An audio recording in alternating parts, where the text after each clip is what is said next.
नमस्कार मित्रों। मैं मुकेश श्रीवास्तव एक बार फिर भागवत चर्चा पे। आज हम भागवत चर्चा पे प्रथम अध्याय अर्जुन विषाद योग पे एक संक्षिप्त नजर डालने वाले हैं, क्योंकि अभी तक हमने 47 श्लोकों पे चर्चा किया और इतने ही श्लोक हैं पहले अध्याय में अर्जुन विषाद योग पे। तो एक संक्षिप्त रूपरेखा पे जाने के पहले पहले हम विषाद और योग शब्द को समझें। विषाद पे तो हमने विशद रूप से चर्चा किया कि विषाद यानी डिप्रेशन। डिप्रेशन हमें योग की ओर लेके जाता है, हम योग करें तो, वरना हमें बहुत नीचे भी ले जाता है।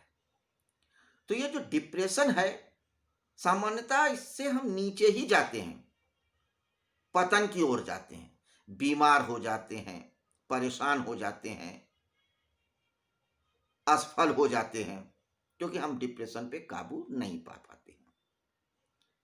लेकिन अगर हम इसी डिप्रेशन का उपयोग करें तो हम योग को प्राप्त हो सकते हैं, पॉजिटिव अप्रोच। इसी पॉजिटिव अप्रोच की बात किया गया है भगवत गीता में कि कैसे भगवान श्री कृष्ण इस डिप्रेशन यानी इस नकारात्मक प्रवृत्ति का सकारात्मक उपयोग करते हैं या कैसे किया जा सकता है।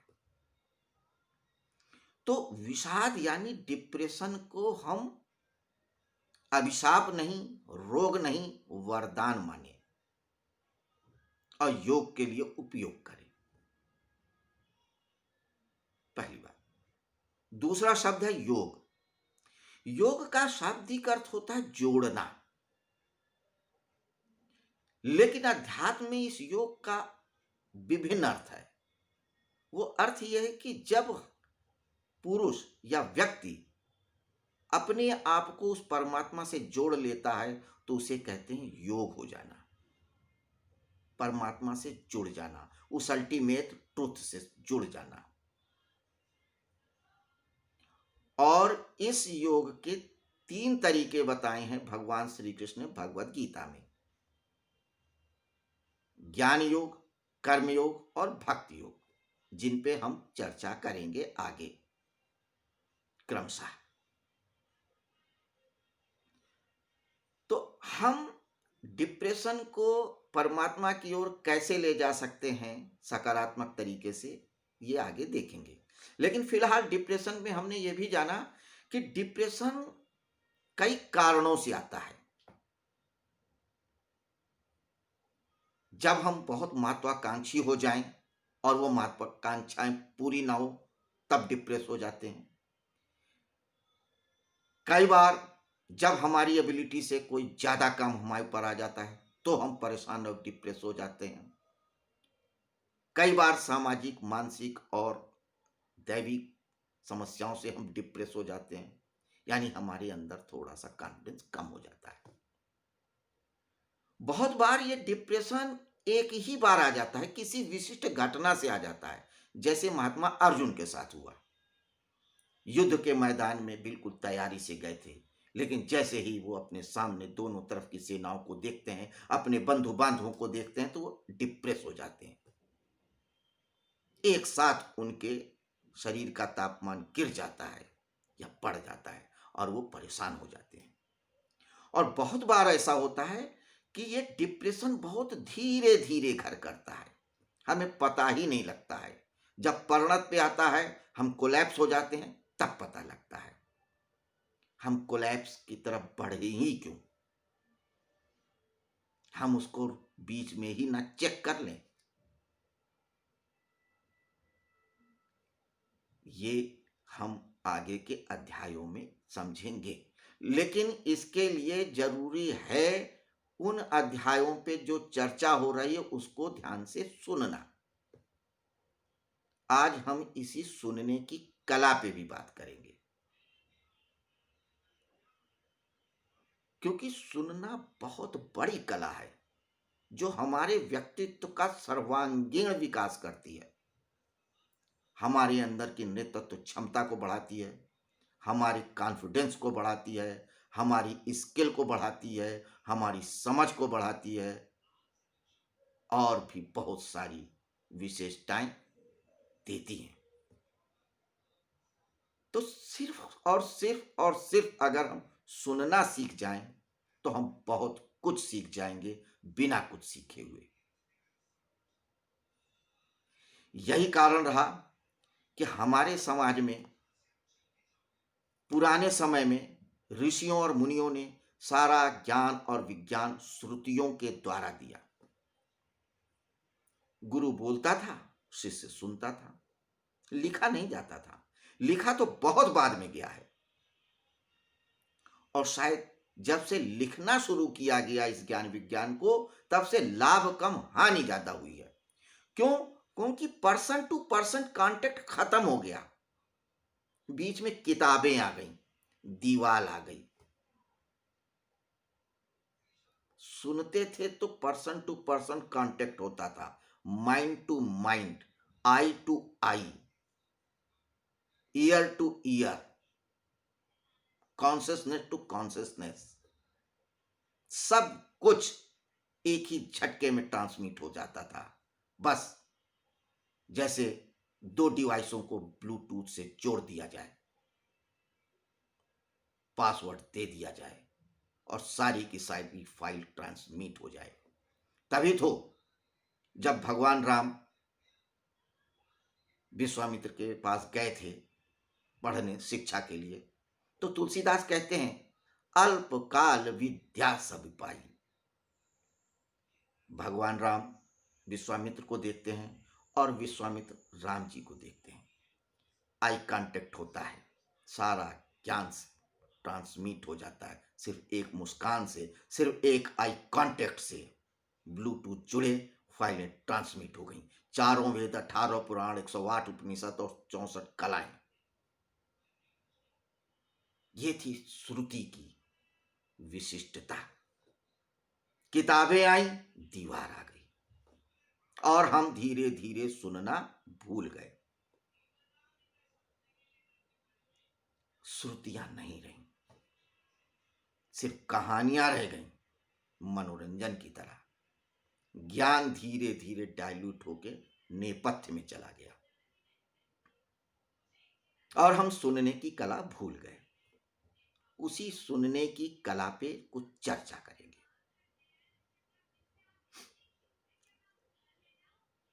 लेकिन पहले हम अर्जुन विषाद योग पे चर्चा कर लें कि हमने पहले अध्याय में क्या पढ़ा। पहला अध्याय क्या है? पहले अध्याय का नाम अर्जुन विषाद योग है, ये हमने जान लिया। इसमें 47 श्लोक हैं। 47 श्लोकों में 3 पात्रों ने बातचीत किया है। बोले तीनों ही हैं। धृतराष्ट्र सिर्फ 1 श्लोक बोलते हैं, महात्मा अर्जुन 18 श्लोक बोलते हैं और बाकी संजय। भगवान श्री कृष्ण जो बोलते हैं वो सिर्फ ट्रांसमिट होता है, डायरेक्ट नहीं बोल रहे हैं। डायरेक्ट तो वो दूसरे अध्याय के 11वें श्लोक से बोले। अब देखिए, भगवत गीता में भी बड़ी रोचक बात आप समझिए सुनने के संदर्भ में। ये भी भगवत गीता सिर्फ सुनने और कहने के तरीके से ही हमारे सामने आई है।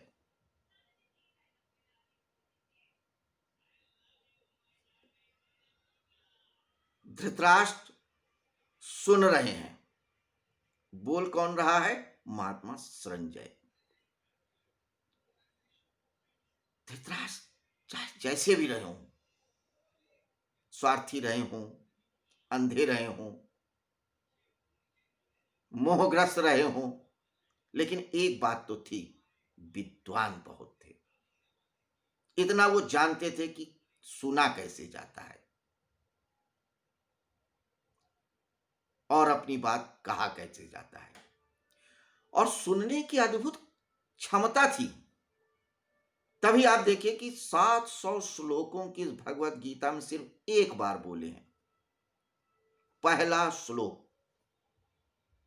जब महात्मा संजय से पूछते हैं, हे संजय, धर्म क्षेत्रे कुरुक्षेत्रे संवेता युत्सवा मामका पांडवस किम कुर्वंत संजया, कि हे संजय, इस धर्म क्षेत्र और कुरुक्षेत्र में मेरे और पांडवों के पुत्र क्या कर रहे हैं।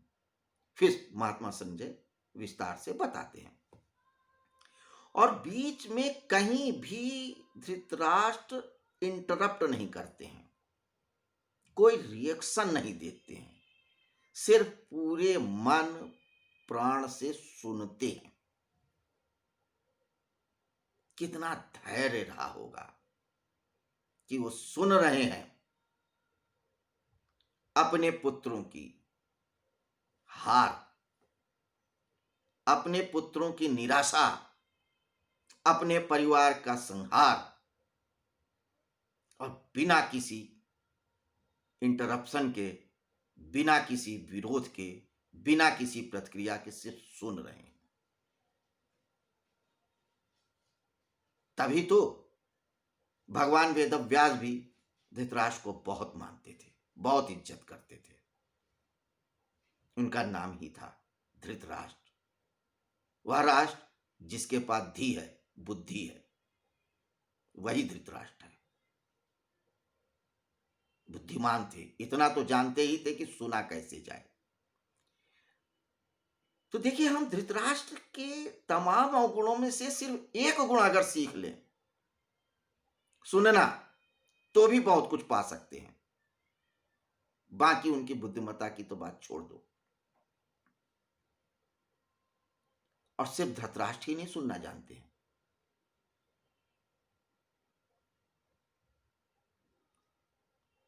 अर्जुन भी सुनना जानते हैं। भगवान श्री कृष्ण तो सुनना जानते ही हैं, संजय भी सुनना जानते हैं। संजय सुनना जानते थे, देखना भी जानते। तभी तो भगवान श्री कृष्ण जो सुन रहे हैं, बोल रहे हैं, उसको वो अक्षरशः धृतराष्ट्र को कम्युनिकेट कर रहे हैं, बिना किसी उठा पटक के, बिना किसी अपनी तरफ से कोई विश्लेषण किए हुए, बिना कोई गलती किए हुए। हम किसी से कोई बात सुनते हैं, 2 मिनट बाद भूल जाते हैं, लेकिन महात्मा संजय काफी दूर हो रहे युद्ध को देखते हैं, वहां भगवान श्री कृष्ण क्या बोल रहे हैं महात्मा अर्जुन से, उसको सुनते हैं और जस का तस धृतराष्ट्र को कम्युनिकेट कर देते हैं। कितनी अद्भुत क्षमता रही होगी सुनने की। तभी तो महात्मा संजय कह रहे।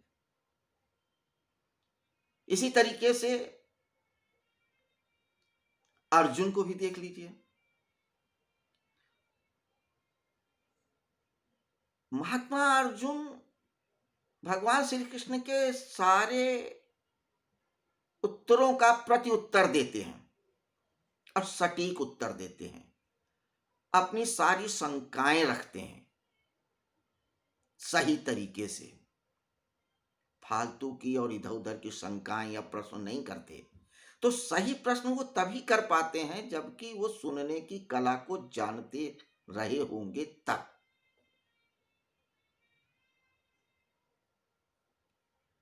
डिप्रेस होने के बावजूद भी वो पूरे अटेंशन से सुन रहे थे, तभी तो वो उस ज्ञान को उपलब्ध हो सके जिसको हजारों हजारों साल में भी शायद ही कोई पाया होगा। भगवान श्री कृष्ण ने कई बार कहते भगवत गीता में, तू मेरा प्रिय है इसीलिए मैं ये ज्ञान तुझको दे रहा हूं। तो प्रिय इसलिए नहीं हो गए कि कोई और वजह रही हो सकता रही हो, लेकिन मुख्य वजह यह थी कि वो बड़े ध्यान से सुन रहे थे। ऐसा नहीं था कि अगर उन्होंने निर्णय ले लिया था कि युद्ध नहीं करना है तो अब उन्हें सुनना ही नहीं है, सुन रहे थे। तो पहले अध्याय में 47 श्लोक हैं।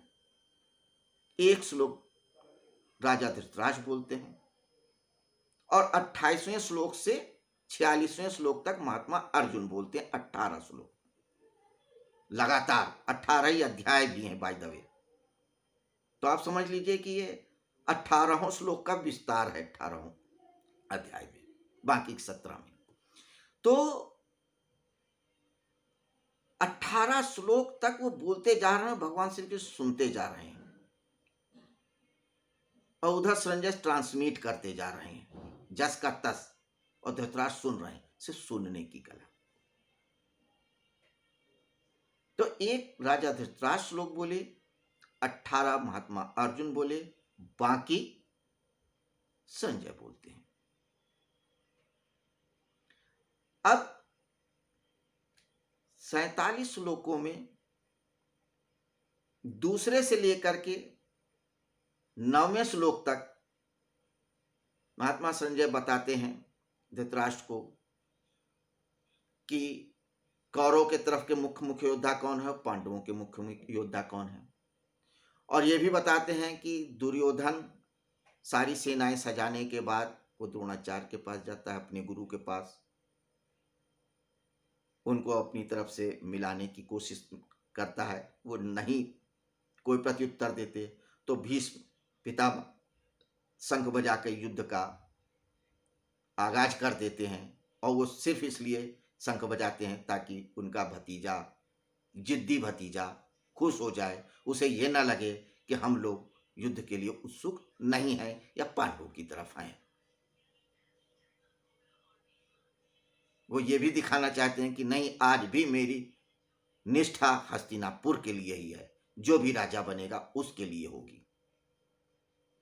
फिर 12वें श्लोक से लेकर के 27वें श्लोक तक महात्मा संजय बताते हैं कि शंख बजने के बाद भीष्म पितामह के कौरवों के लोग शंख बजाते हैं तो मुन्नाद होता है। फिर पांडवों की तरफ से कौन कौन शंख बजाता है, कौन कौन सा शंख बजाता है, और महात्मा अर्जुन भगवान श्री कृष्ण ने अपना रथ मध्य में ले जाने के लिए कहते हैं ताकि वो देख सके किससे किससे युद्ध करना है।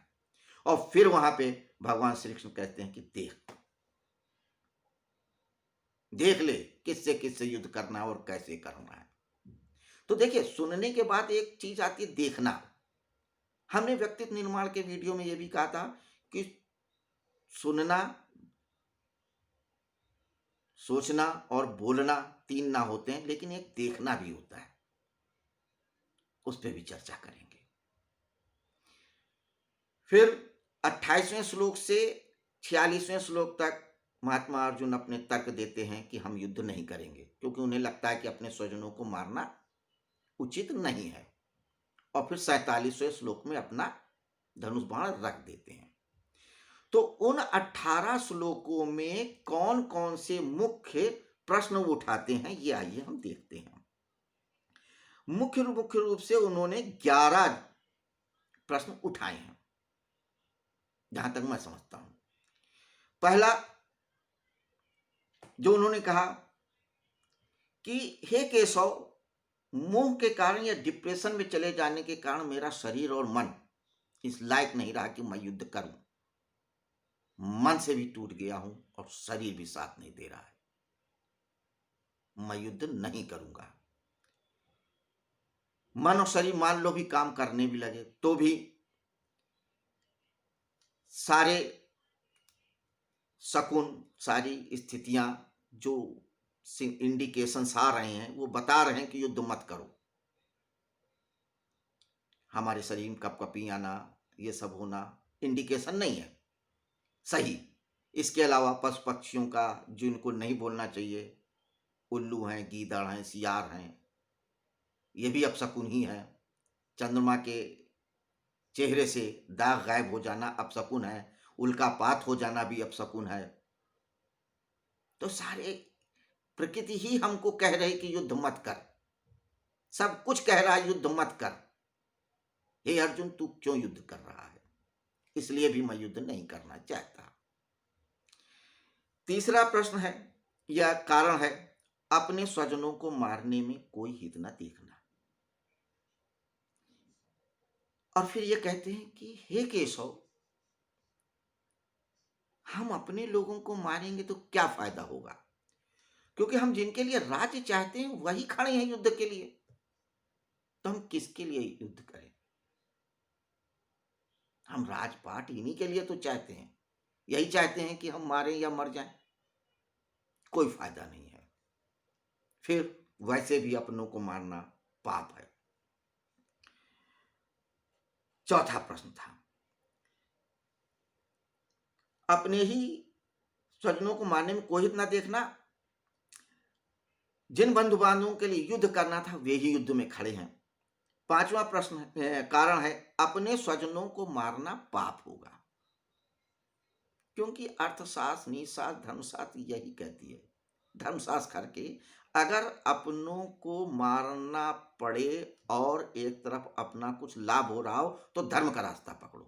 तो धर्म भी यही कहता है कि युद्ध मत करो अपने लाभ के लिए। फिर कहते हैं, यदि विपक्षी लोग सही और गलत नहीं समझ पा रहे तो हमारी जिम्मेदारी बनती है कि जो धर्म पूर्वक और न्याय पूर्वक हो वही करे। अगर सामने वाली पार्टी नहीं समझ रही है कि क्या करना सही है और क्या नहीं करना चाहिए तो कम से कम हम तो करें, क्योंकि हमारे अंदर तो समझ है। कोई ना समझी करता है तो करता रहे, हम तो समझ वाली बात करेंगे। बिल्कुल सही बात कह रहे हैं।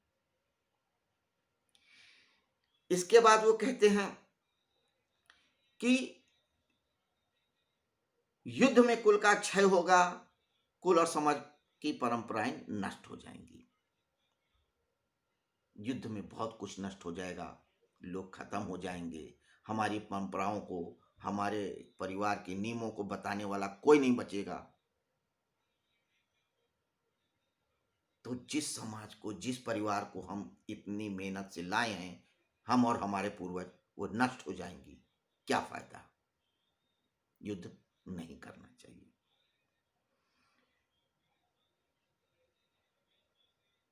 स्त्रियां पतित हो जाएंगी, वर्ण संकर संतानें होंगी, यानी दूसरी जात के अयोग्य पुरुषों से संसर्ग होगा स्त्रियों का, क्योंकि पुरुष तो खेत रहेंगे। और जब अयोग्य पुरुषों की संतानें होंगी तो अयोग्य ही होंगी। वो हमारी परंपराएं नहीं जानेंगी, पितरों को पानी देंगी नहीं देंगी, हमारे पूर्वजों का आदर करेंगी नहीं करेंगी। और इसका जो पाप होगा, हमें बरसों बरस नरक में रहना पड़ सकता है। ये भी बहुत बड़ा कारण है युद्ध ना करने का, निर्णय लेने का। कुल नष्ट होने से जाति, धर्म और कुल धर्म दोनों नष्ट हो, सब कुछ नष्ट हो जाता है। तो इस तरीके से ये 11 प्रश्न होते हैं जिन पे उन्होंने का विस्तार से विचार किया और युद्ध ना लेने करने का निर्णय लिया था। तो देखिए, इतनी सारी बातें भगवान श्री कृष्ण से महात्मा अर्जुन कह रहे हैं और उसे सुन रहे हैं। तब हम फिर अपने विषय पे आते हैं, क्योंकि आज की चर्चा में 2 विषय एक साथ चल रहे हैं। पहले अध्याय का संक्षिप्त विवेचन जो हमने किया, और सुनने की कला, जिसपे हम पहले थोड़ा सा करें, अब और करते हैं। तो सुनना एक महत्वपूर्ण मनोवैज्ञानिक क्रिया है जो हम किसी को महत्व देते हैं उसको दर्शाती है। क्योंकि जब हम किसी को महत्व देंगे तो वो भी हमको महत्व देगा। अगर हम किसी की बात को इग्नोर करेंगे तो सामने वाला भी हमको इग्नोर करेगा, और जब सामने वाला इग्नोर करेगा तो हमें कष्ट होगा। दूसरी चीज, बहुत बार हम काम की बात ध्यान से नहीं सुनते हैं और बाद में पछताते हैं। तो सुनने की कला पे आइए बात करते हैं।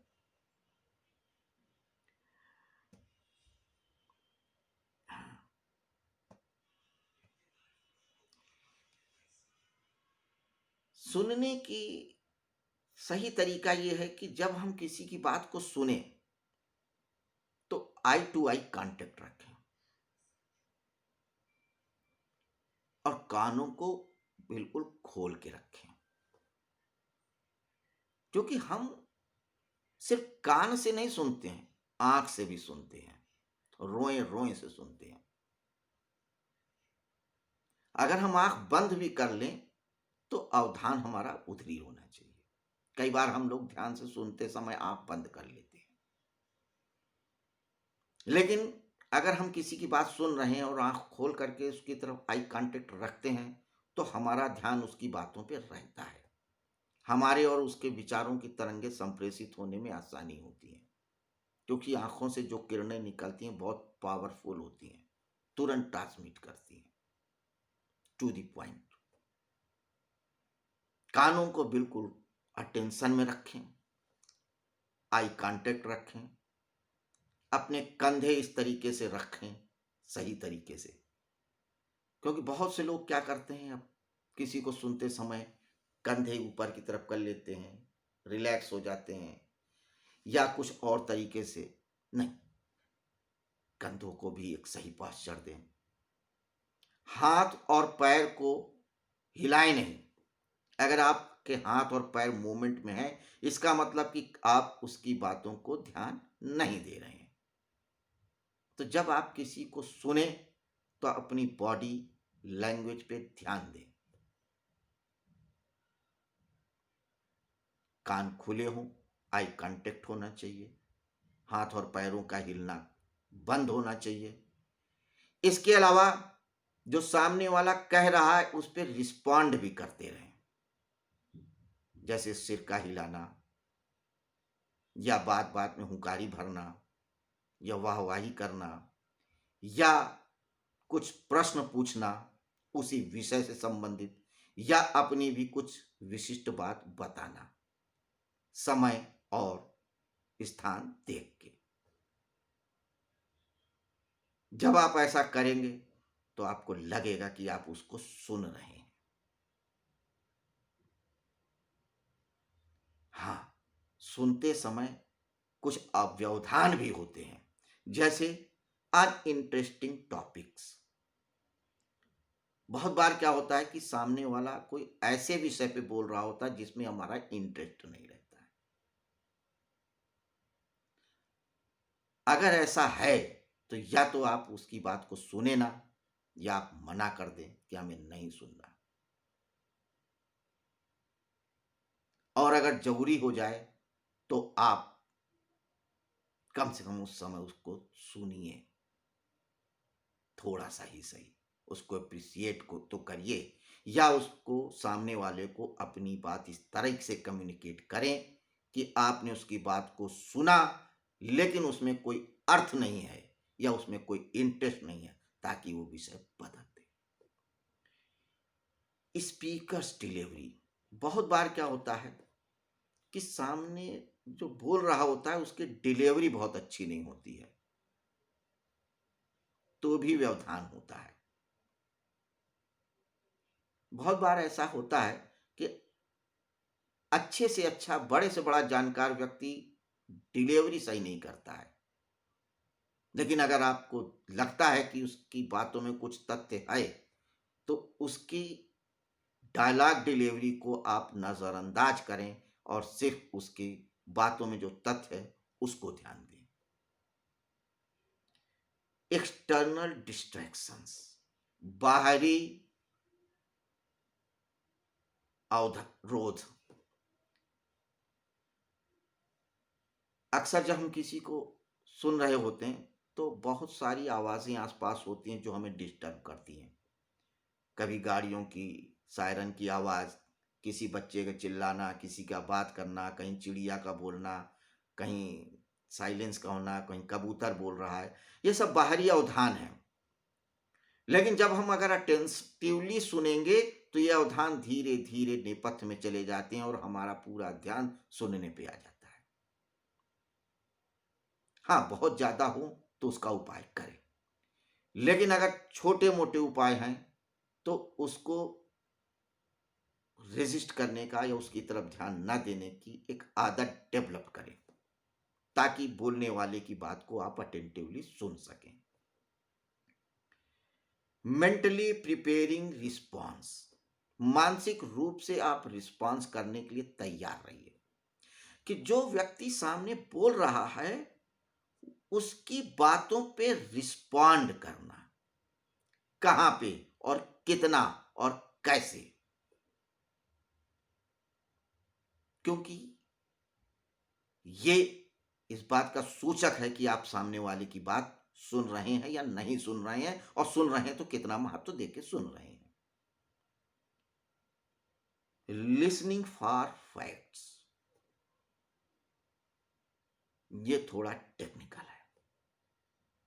जब आप सुनने की कला में पारंगत हो जाएंगे तो आप इस लायक हो जाएंगे कि सामने वाला जो कह रहा है उसके जिस्ट को समझ जाएं कि कहाँ पे उसने बात का जिस्ट कहा, सार, वो किस वाक्य में कह रहा है और किस जगह कह रहा है और कैसे कह रहा है। क्योंकि कई बार क्या होता है कि भूमिका लंबी होती है और बात बहुत छोटी सी होती है, और जब छोटी और महत्वपूर्ण बात वो कहने वाला होता है, आपका अटेंशन कहीं और चला गया होता है और आप चूक जाते हो। ये स्किल धीरे धीरे डेवलप करिए तो आप एग्जैक्ट उसी जगह पर पूरे अटेंटिव हो जाएंगे जिस जगह वो काम की बात कह रहा होगा।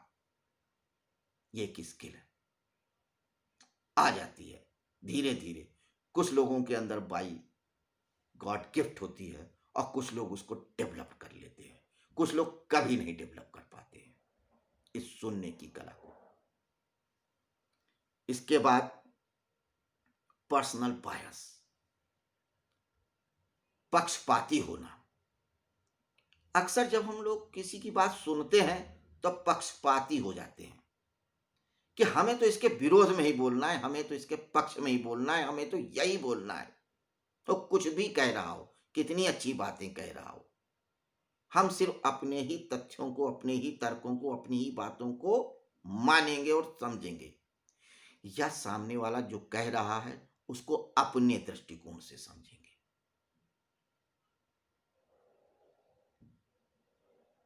इसको आप ऐसे समझें। कई बार क्या होता है कि एक ही सेंटेंस हर व्यक्ति के लिए अलग अलग तरीके से कार्य करता है। एक छोटी सी कथा है। एक पंडित जी कथा सुना रहे थे और उनकी कथा में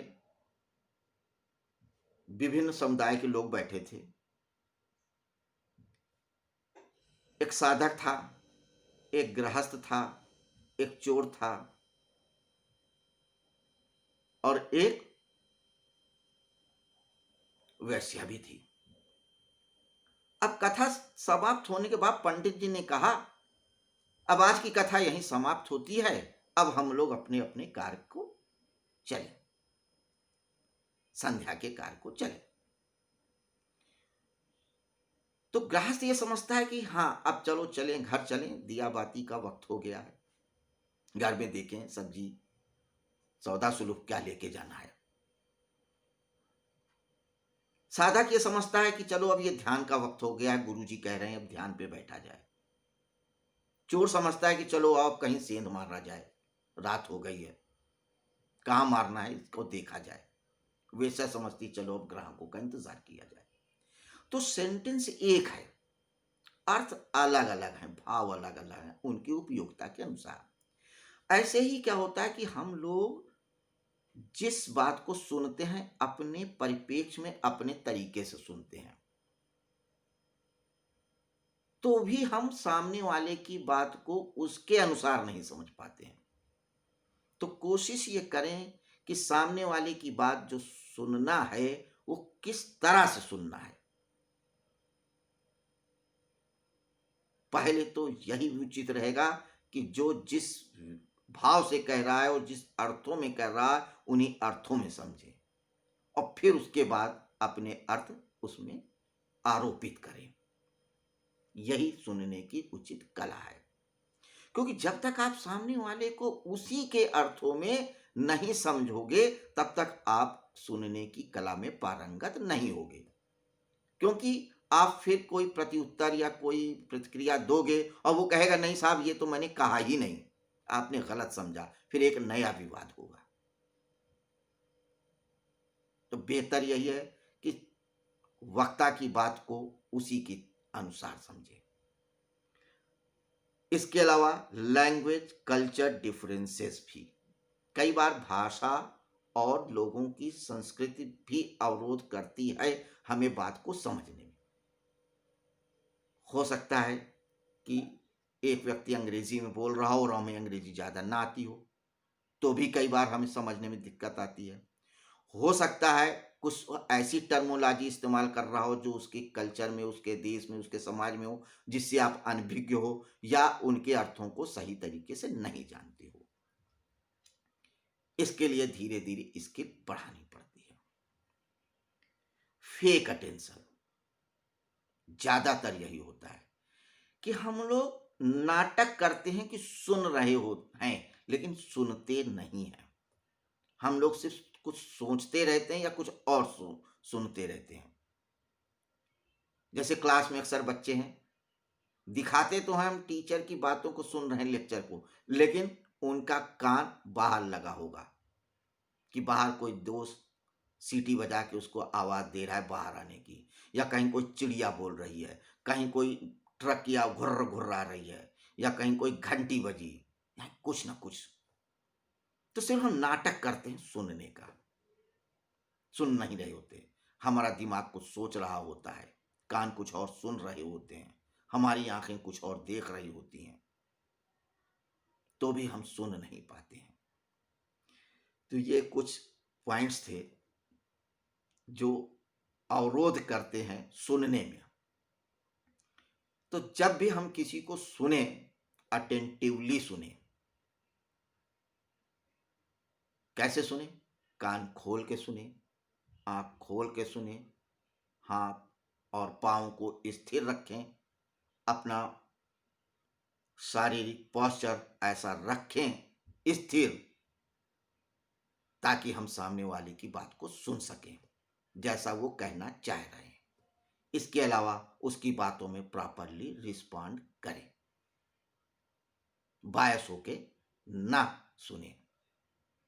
तो देखिए धीरे धीरे हमारे अंदर सुनने की कला डेवलप होगी, बिल्कुल वैसे ही जैसे धृतराष्ट्र सुन रहे हैं, पूरा का पूरा संजय सुन रहे हैं भगवान श्री कृष्ण को, और Bhagavad Gita as it is उनके अंदर ट्रांसमिट हो रही है। महात्मा अर्जुन सुन रहे हैं एज इट इज, जैसा भगवान श्री कृष्ण बताना या समझाना चाह रहे हैं। वह अपने तर्क रखते हैं, यह एक अलग बात है, लेकिन सुन वैसा ही रहे हैं जैसा कि वो कहना चाह रहे हैं भगवान श्री कृष्ण।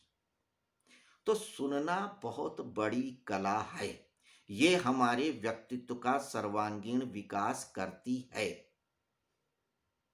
तो आज हमने इस चर्चा में भगवत गीता के अर्जुन विषाद योग नामक प्रथम अध्याय पे एक दृष्टि डाली, और सुनना एक कला है, इस पे थोड़ा सा विचार किया। आशा है आपने इस चर्चा को ध्यान से सुना होगा, और नहीं सुना है तो इस वीडियो को फिर से सुनिएगा, फिर से सुनिएगा, फिर से सुनिएगा, और फिर कमेंट्स या लाइक के द्वारा बताइएगा कैसा लगा। इंतजार रहेगा आपकी प्रतिक्रिया को सुनने के लिए। धन्यवाद।